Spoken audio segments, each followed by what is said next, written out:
Bonjour, merci d'être venus aussi nombreux, ça fait plaisir et comme je disais tout à l'heure, je pense que la cause est juste. Je remercie tous les copains et copines syndicalistes ou d'un collectif qui m'ont soutenu par leurs appels, leur présence, mes amis, ma famille. Je n'oublie pas aussi le courage de certains collègues qui ont fait fi de l'ambiance de terreur qu'avait instauré le directeur et ont osé témoigner afin que la vérité éclate au grand jour. Un petit remerciement aussi aux GMES qui m'ont fait copie de leur carnet d'adresses. Ouais. Ah, ça c'est sympa, ouais.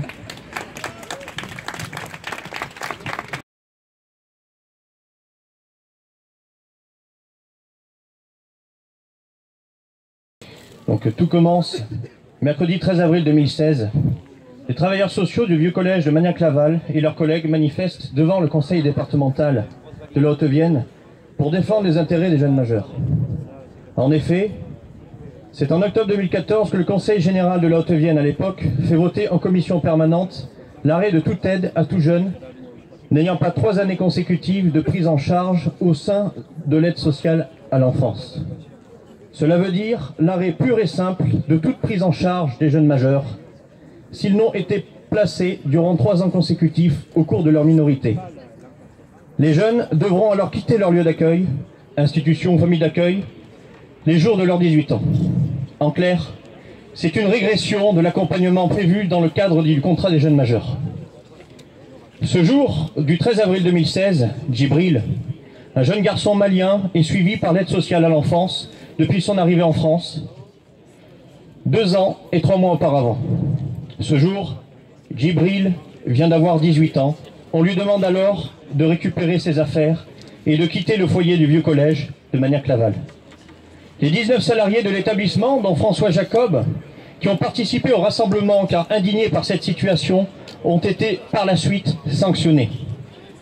François, 27 ans de métier, militant syndical depuis plusieurs années et engagé, connu et reconnu dans la défense des droits des salariés pour la justice sociale, a été ainsi licencié pour faute grave alors qu'il participait simplement à la mobilisation en tant que citoyen et durant son temps libre. Le 19 novembre 2007, j'ai rencontré François qui m'a expliqué en détail cette situation. Son licenciement est non seulement injuste, mais également brutal puisqu'il s'est retrouvé du jour au lendemain sans emploi, avec de grosses conséquences sur le plan humain et financier. Et il faut le dire, il est tout à fait anormal qu'un employeur puisse s'immiscer dans la vie d'un citoyen en dehors de son temps de travail, de le sanctionner pour l'expression de ses opinions. Mardi 5 décembre 2017, le Conseil des prud'hommes acte que François a été licencié sans cause réelle et sérieuse. Par conséquent, ce dernier demande à la direction du vieux collège sa réintégration, mais sans obligation. C'est une première victoire, certes, mais pas la fin du combat, durement mené. François, tu as le soutien de nous tous et tu as mon soutien.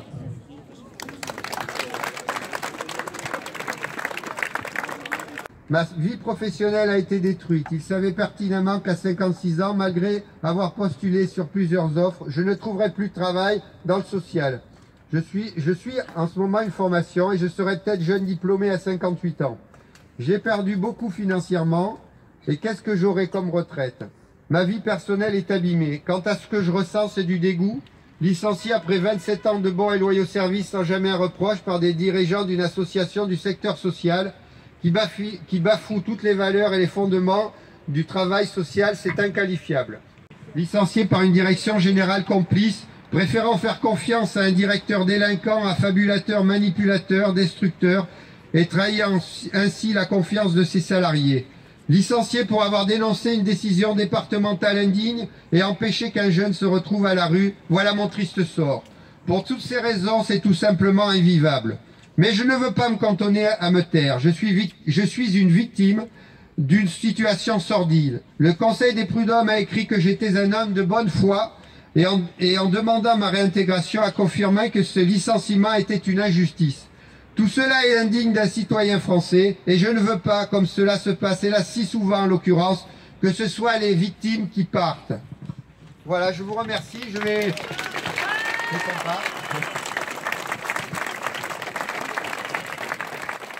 Donc maintenant, je vais laisser la place. En effet, depuis la délibération du Conseil départemental du 3 octobre 2014, notre syndicat s'est largement investi dans la lutte pour la protection des jeunes majeurs. Bonjour à tous, merci de votre présence. Beaucoup de choses ont déjà été dites. Dans cette histoire qui nous amène aujourd'hui à nous rassembler, nous sommes là effectivement pour défendre nos libertés, parce que c'est bien une question de liberté, et puis aussi une question de dignité, parce que pour les citoyens et François qui se sont réunis le 13 avril 2016, il était indigne, dans un État qui met au fronton de ses mairies et de ses établissements publics la fraternité, qu'un jeune se retrouve à la rue le jour de ses 18 ans. C'est bien ça le problème, un jeune se retrouver à la rue le jour de ses 18 ans. Donc bravo à ces citoyens qui, comme le disait Pasolini, sont les lucioles effectivement, ils nous éclairent, ils nous guident dans cette résistance légitime dans une société qui privilégie trop souvent la course au profit et la raison financière devant l'humain et effectivement les valeurs de solidarité et de fraternité. La justice a reconnu effectivement qu'un employeur n'a pas le droit de s'ingérer dans la vie privée d'un salarié. C'est important, c'est capital. Nous avons la liberté aujourd'hui dans une démocratie de nous exprimer, de donner notre opinion. La justice a donné raison à François et aux citoyens qui résistent. Autre liberté importante, la liberté syndicale. François, c'est 27 ans moniteur éducateur dans une association qui se veut sociale. 27 ans aussi d'un combat syndical pour le progrès social, 27 ans à défendre les droits des salariés. Comment ne pas y voir un lien avec ce qui lui est arrivé? Comment? Il est le seul licencié. La volonté de l'employeur de faire un exemple, de faire taire ceux qui résistent, ceux qui disent non à la logique effectivement du tout comptable, contre les logiques de solidarité et de fraternité, la volonté de les faire taire. Aujourd'hui, la justice, en passant et en donnant raison à François et aux salariés qui ont relevé la tête, confirme qu'effectivement ils ont raison et qu'on a raison dans les entreprises de se mobiliser par l'organisation syndicale pour défendre nos droits et nos valeurs éthiques. Avec vous, aujourd'hui, votre présence le montre, et tant mieux. Nous ne lâcherons rien pour nos libertés. Nous ne lâcherons rien.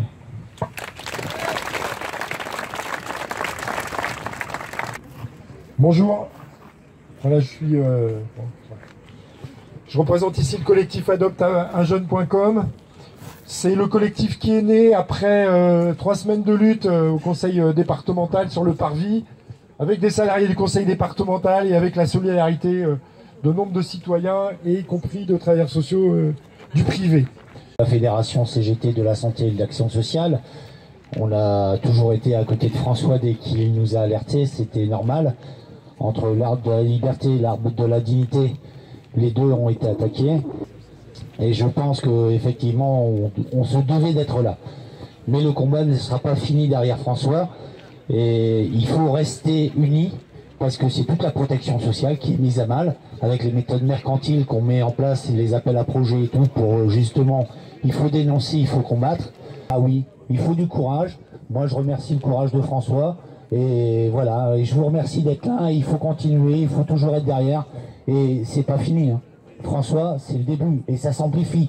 Donc attention, chaque collègue, soyez solidaires, parce que la discrimination, c'est quand on arrive à isoler quelqu'un et qu'on arrive à l'abattre. Alors justement, c'est ce qu'il ne faut pas faire. Donc il faut rester solidaires ensemble pour éviter cette discrimination. Juste le 16 janvier, on a rendez-vous au ministère et on portera la cause de François au ministère. Bien, bonjour. Je parle au nom d'Europe Écologie Les Verts, donc je suis la jeune co-secrétaire régionale. Je dirais juste quelques mots. Nous sommes ici pour parler d'êtres humains. Un être humain, un jeune donc, à qui on promet la rue.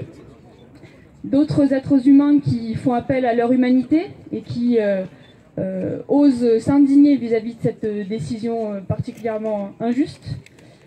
Et ce jeune qui se retrouve à la rue, en fait, il y est parce que, enfin, on lui promet la rue parce qu'il ne rentre pas dans les cases. Il ne correspond pas et il a certaines caractéristiques qui font qu'il n'a pas droit à la solidarité de l'État français. Eh bien, je pense que la politique doit être au service des êtres humains. Bonjour, alors aujourd'hui j'interviens au nom de Lutte ouvrière parce que je suis chargée de vous transmettre la solidarité et le soutien des militants de Lutte ouvrière. Bonjour, Bon, j'interviens au nom du NPA, du nouveau parti anticapitaliste. Je ne vais pas refaire toute l'histoire parce que pratiquement tout a été dit. Bonjour, Thomas pour le Parti communiste français. Donc les communistes apportent tout naturellement leur soutien à François Jacob dans la période difficile que vivent les travailleurs au quotidien. Les communistes, aujourd'hui comme hier, seront toujours aux côtés des salariés pour défendre les libertés syndicales et d'expression. Bonjour à tous, donc moi je m'appelle Claire. En effet, je représente Sud. C'est un peu difficile pour moi de parler aujourd'hui parce que malgré tout, le combat, je suis éducatrice comme François et le combat pour les contrats jeunes majeurs, ça fait plusieurs années qu'on le mène et c'est pas facile et on n'a pas terminé. Je peux vous dire que tous les jours, il faut qu'on défende les dossiers de ces jeunes et quand ils arrivent à 18 ans et qu'on leur dit on n'a pas de solution pour toi, ils vivent ça comme un abandon et je vous promets que c'est pas facile de pouvoir répondre à ces jeunes. Président, je suis un dommageur, mais je l'avoue, j'ai peur de devenir indépendant.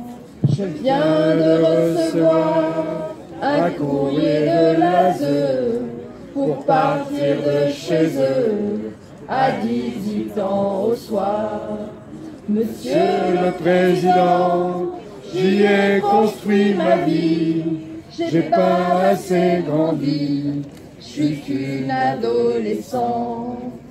S'il vous plaît, laissez-moi ma famille d'accueil et de votre fauteuil, comprenez mon émoi. Depuis que je suis née, j'ai pas connu mon père, je n'ai vu que ma mère pleurer toute la journée.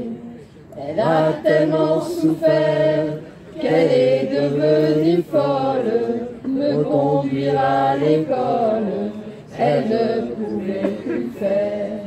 Alors on m'a emmenée dans un autre foyer, je n'avais pas demandé d'y vivre mes jeunes années. Pourtant j'y ai grandi, je m'y suis attachée, mais tous mes beaux projets sont aujourd'hui trahis. Ça n'a pas été facile d'accepter mon destin, j'ai tracé mon chemin, mais je suis encore fragile.